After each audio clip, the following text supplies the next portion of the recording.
नाज़िम वज़ीर आज़म शहबाज शरीफ वफ़ाक़ी काबीना जो अहम इजलास अॼु तलब करे वरितो आहे, जंहिं में मुल्क जी मजमूई सियासी ऐं अमन अमान जी सूरतहाल जो जाइज़ो वरितो वेंदो। वधीक तफ़सीलदार में पाहे ब्यूरो चीफ नसीर चारण।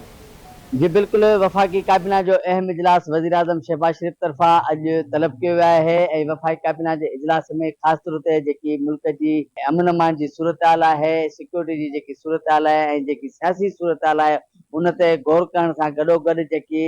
गुज़िरियल 2 ॾींहंनि खां जेकी इहा तजवीज़ आॾो अची आई आहे वफ़ाक़ी हुकूमत वटि त KPK जी जेकी सूबाई हुकूमत आहे उहा मुकमिल तौर ते अमन अमान बहाल करण में या बरक़रार रखण में नाकाम थी चुकी आहे। उन जे करे उते हाणे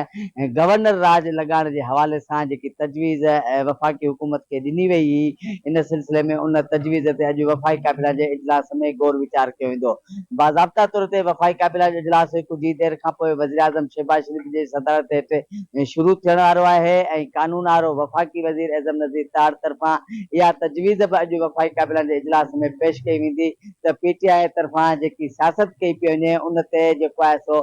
पाबंदी हणण जे हवाले सां जेको आहे सो रेफरेंस अॼु वफ़ाक़ी काबीना जे इजलास में पेश करण जो इम्कान आहे। पर इन खां अॻु में वज़ीर आज़म शहबाज शरीफ वज़ीर कानून एज़म नज़ीर तार सां इन मामले ते पहिरीं बि मुलाक़ात कई हुई, पर इन सिलसिले में वज़ीर आज़म शहबाज शरीफ वफ़ाक़ी कानून वारे वज़ीर एज़म नज़ीर तार खे हिदायत कयूं त PTI ते पाबंदी हणण जे हवाले सां पहिरीं जेको आहे सो जेके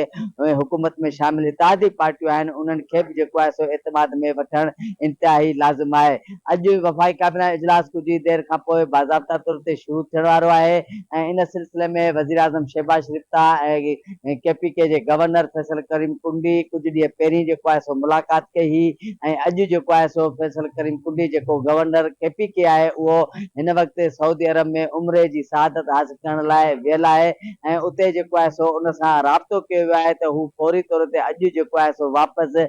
पाकिस्तान पहुचे ऐं हिन ॻाल्हि जो इम्कान आहे त जेको अॼु वफ़ाक़ी काबीना जो इजलास थी रहियो आहे उन में गवर्नर राज लॻाइण जे हवाले सां तजवीज़ ते बि जेको आहे सो गौर वीचार करण खां पोइ इन ॻाल्हि जो इम्कान ॾेखारे पियो वञे त अॼु जेको आहे सो इन मामले ते के जेको आहे सो काफ़ी हद ताईं फ़ैसिले थियण जा इम्कान आहिनि। वफ़ाक़ी काबीना जे इजलास में ख़ासि तौर ते जेको PTI तरफ़ां ऐं जेको इंतिशारी टोले तरफ़ां डी चौक ते जेको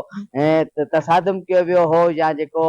इस्लामाबाद ते जेको हमिलो कयो वियो, हला कई वई ऐं ख़ासि तौर ते जेके रेंजर्स जे एहलकारनि खे शहीद कयो वियो या पुलिस जे 2 नौजवाननि खे जेको शहीद कयो वियो, इन सिलसिले में वफ़ाक़ी हुकूमत तरफ़ां जेको कानून घरू वज़ीर आहे मोहसिन नक़वी तरफ़ां वज़ीर आज़म शहबाज शरीफ खे बि इन मामले ते तफ़सीली ब्रीफिंग ॾिनी वेंदी ऐं जेको आहे सो वफ़ाक़ी काबीना में जे इजलास में वफ़ाक़ी घरू वज़ीर मोहसिन नक़वी तरफ़ां हिन वक़्त ताईं PTI जी क़यादत ऐं जेको आहे सो PTI जे इंतिशारी कारकुननि ख़िलाफ़ जेको आहे सो कहिड़ा केस दाख़िल थी चुका आहिनि, केतिरा केस दाख़िल थी चुका आहिनि ऐं केतिरियूं गिरफ़्तारी कयूं वियूं आहिनि, इन बाबति बि जेको आहे सो अॼु वफ़ाक़ी काबीना जे इजलास में वज़ीर आज़म शहबाज शरीफ खे जेको आहे सो तफ़सीली जेको आहे सो ब्रीफिंग ॾिनी वेंदी।